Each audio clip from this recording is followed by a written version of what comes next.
What's up, guys? This is Coach Grant with First Down Training, and today we're going to talk about how you can be a great wide receiver. Let's get started. All right, guys, so the number one thing that all wide receivers need to do, wide receiver, tight end, whatever, they have to be able to sell a fade every time. They have to make all of their routes look the exact same. That is what all great wide receivers do. At the NFL, all the best ones at the college level, like Jerry Jeudy, etc., those guys make everything look the same. Even when you're running a slant, even when you're running a hitch, they're looking over this DB's outside shoulder. They're making sure they sell this fade. They're deceptive, guys. Being a salesman is one of the most important parts about playing the wide receiver position. The reason why is because if we could get this DB on his heels, thinking we're trying to run right by him, his worst nightmare is getting beat over the top. He does not want to get beat over the top. He's taught not to, unless it's maybe a cover 2 situation where he's playing the flat. But other than that, he does not want to get beat over the top. That is his biggest fear. That's his worst nightmare. So all receivers stay on this fade. They make everything look like a fade, and that helps with their pad level.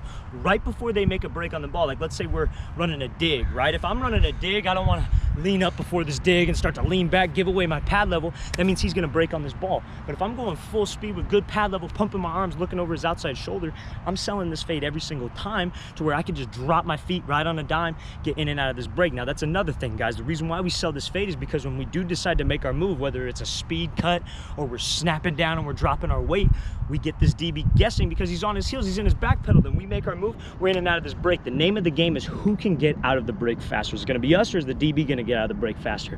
That's what we have to worry about. But the number one thing all great wide receivers do is they make everything look the same. All right, guys, so this is going to be a great drill to help you guys work on selling this fade every single time and dropping our weight right on a dime, okay? So I have 3 cones set up here. You can do this with 4 cones. You can even do this with 5 cones. I'm just doing it 3 cones for the sake of the video right now, and you want to work probably about maybe 6 sets, 3 snapping down with each leg. So this is going to help with our snap down at the top of the route. As you guys know, you don't want to burst up to this route and then have beat the drum, fast hands, fast feet, chatter the feet. I'm trying to get rid of that with you guys, okay? I believe that's a bad habit, and I believe that's slow. I believe we can be much faster by using the snap down method. And the snap down method is where we just go 2 to 3 steps. So we're bursting on a route and we go 1, 2, and we just stop our weight, drop right on a dime, and this is a drill that's going to work that. So we're going to be here. All you're gonna do is you're gonna start here, you're bursting up to each cone and you're stopping right on a dime. Making sure we don't lean back, we keep a good pad level the whole time through, snap down here, reset, burst up, snap down here. That's all we're doing every single time, guys. You can work this with 3 cones, 4 cones, even 5 cones, okay? But the most important thing is bursting off of each cone, bursting off fast, snapping down, dropping our weight, being able to have enough body control to stop right on this line. It'll be a lot easier maybe if you were on a football field and you have lines. We don't have lines right now. That's why we use the cones. But being able to drop my weight, stop right on a dime, that's gonna get you so much more separation on routes like digs, comebacks, outs, whatever, etc. Anytime where you have to snap down and break down a curl, get that DB on his heels by going 100 miles an hour, looking over his outside shoulder, make him think fade, maybe even turn his hips, snap down, in and out of the route. Who's gonna get out of this thing faster? You wanna set up these cones about maybe 3 to 5 yards apart. Once you start getting a little bit more progressive with it, you can start moving the drills back. Like I said, about 6 reps. All right, guys, so the second thing that all great wide receivers have is that they are very sudden with their feet, okay? And what I mean by that is anytime they're making like a speed cut or they're making a release off the line, like where we have to do a quick jab here and then make a release, maybe move this DB off platform, we're sudden with our feet, but we move our entire body, okay? Now, the most important thing about that is being explosive, being able to explode off of it, okay? Because we could also be sudden feet when we're running like, let's say, a post or a corner, and we're going full speed like I was talking about earlier. We're selling this fade here. We stick our foot in the ground, nice and aggressive, sudden and aggressive. The reason why we do it sudden and aggressive is so we can explode out of this thing, driving off this leg and accelerate out of the break rather than just being here and coming out slow, okay? We want to be explosive, step in this ground, put our foot in this ground aggressive. I want to be able to hear this thing, because what that's going to do is if we're aggressive and we move our whole entire body this way, it's going to get the DB to maybe even turn his hips. Even if I turn my hips a little bit like this, I feel like that's a win for us, okay? So we got to be sudden, aggressive with this leg, then burst up into this route. Now, off of a release, it's the same exact thing. Like let's say I'm working a double move, right? I don't want to just be here nice and soft with my feet. That's not going to get any DB. When I'm working this double move, I want to be sudden, and then coming back out. I'm going to show you a drill for that right now. All right, guys, so this drill is going to be work this sudden, aggressive stick, okay? Now we have these cones set up here because you can't cheat these cones. You could also do this with agility poles, because I believe you won't be able to cheat those agility poles either. But you do this with a ladder, you could maybe cheat it a little bit. Not moving my whole body, but we want to pretend like there's a line going straight down these cones, and I got to step all the way across that line. Like I said, 4 sets on the right leg, 4 sets on the left leg. So we're gonna work fast hands, fast feet from the start, because we all know all receivers need to have that. Beating the drum right now. This is the time I want you to beat the drum. So we're gonna be here, stick.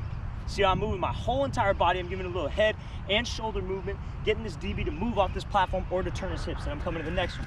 Stick, stick, all the way across. Now I'm working the other side. Right now I'm working my left leg. You want your feet to just be a little bit staggered. I'm gonna be here, stick, all the way down, working this sudden, aggressive stick. Like I said, 4 sets each side, being sudden and exploding off of that step. All right, guys, so probably the most important aspect of playing the wide receiver position is hands, okay? You could do all the fancy stuff. You could have the best feet on the team. You could get open by 10 yards, but if you can't finish the play, you're not gonna be able to stay on the field, okay? So we're gonna talk about what you can do to improve your hands to be a great wide receiver, okay? So before every workout, if I have a guy who's struggling with his hands, I make him catch 100 balls before every single workout, okay? And now what he does before each workout is he'll catch this thing to make sure he secures the catch and gets in this good habit. He's gonna catch, tuck, tuck. Tuck this thing twice, guys. We don't want to just get in this habit, tuck it, and then throw it back. I see that with receivers all the time. They're lazy with the tuck, and then when they catch this ball in a game, they're lazy with the tuck, then the ball will get knocked out, or they look away too soon, and then they lose this ball. But we want to make sure we catch, and we want to secure the catch, and you should be able to tell me if you see no laces, or if you see the laces, just to ensure that we have ball security, okay? Now, one of the things to also improve your hands is not catching this ball in our palms. I see so many young receivers have this ball go, and you hear it hit their hands. That's not good. That means they're catching this on their palms. We want to stay not in our fingertips, but in this like webbing of our hands right here. So when we go to the ball, we have this nice strong grip. We're catching it here. That's why when the pros catch this thing, it doesn't even make a sound. They're right in their fingertips. They have nice soft hands. That's what it means to have soft hands, guys. So like I'm saying, 100 catches before each workout. What you could do is you could do 10 right here, straight up, 10 to the side, 10 to the side again, that's 30, and then 10 over the shoulder, 10 over the shoulder, and then you do 2 sets of that. That's 50 and 50. That's easy money, right? Just make sure we're catching it after each one. Tuck this thing twice, looking it into the tuck, making sure we secure this catch rather than just catch it. Always being in good habits, guys. Catching this thing in our fingertips right here, tuck, tuck. 100 catches before each workout is a great way to improve your hands and will ensure that you won't drop a pass during the season. All right, guys, so the last thing we're gonna get into in this video is how every single wide receiver has one thing that they're good at, okay?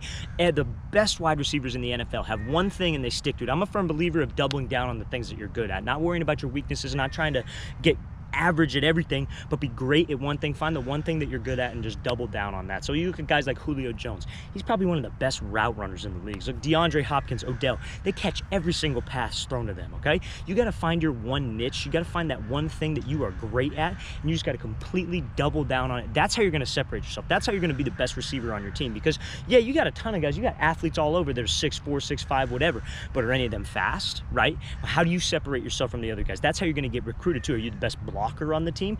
What are you going to do to separate yourself from the other guys on that team? Because a lot of people can just be good at things, right? We could be good at a whole lot of aspects of the game, but you don't have that one thing that separates you from everybody, that makes you an elite athlete, right? So you need to find your one niche to make sure that you are the best receiver on your team. Then when you get to college, you're the best receiver on that team, then et cetera, and your game just continues to excel because you have that one thing that you are great at. So find that one niche, guys. Find that one thing that you're great at, double down on it, and that's how you're going to separate yourself, and that's how you're going to be a great wide receiver. All right, guys, I really want to thank you for watching. I really appreciate it. Please leave in the comments any questions you guys have, any comments. I would really appreciate that, and please like this video and subscribe to this channel. That would really mean a lot to me. I'll see you guys next time.